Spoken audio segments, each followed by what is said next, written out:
फिका कितना ठिंगी दी सताली पौड़े कर परसों नहीं गया ना उसे अपनी जगह अपने तो तब निकले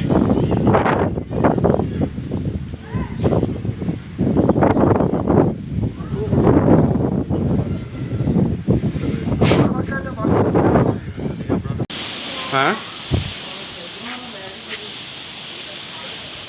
हाँ मेरे दर्द खाला दवाई लेने रुक जाता दोबारा फिर उवें ही ना जिमें सुज जाता ना गुरदा अंदरों तां उत्ते भी महसूस होंदा जिमें ਐਵੇਂ महसूस होंदा हाँ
तेज़ बारिश हो रही है हमारे यहाँ और फुल तेज़ आंधी बहुत तेज़ हवा चल रही है।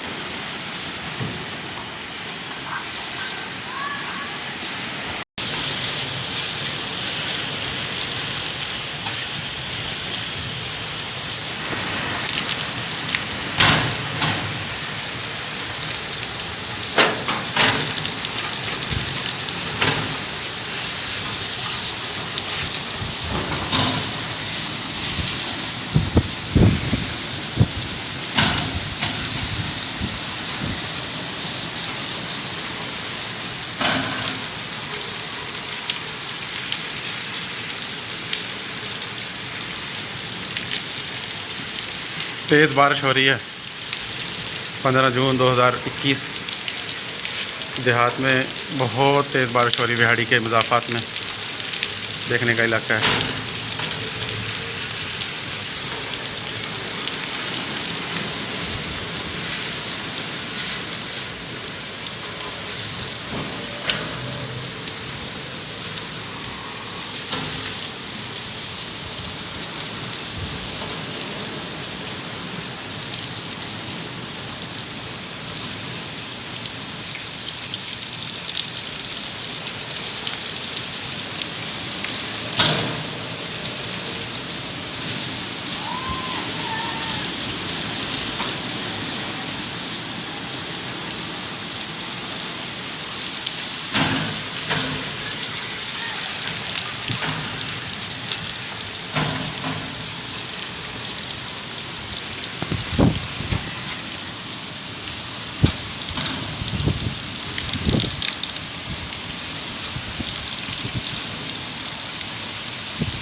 तो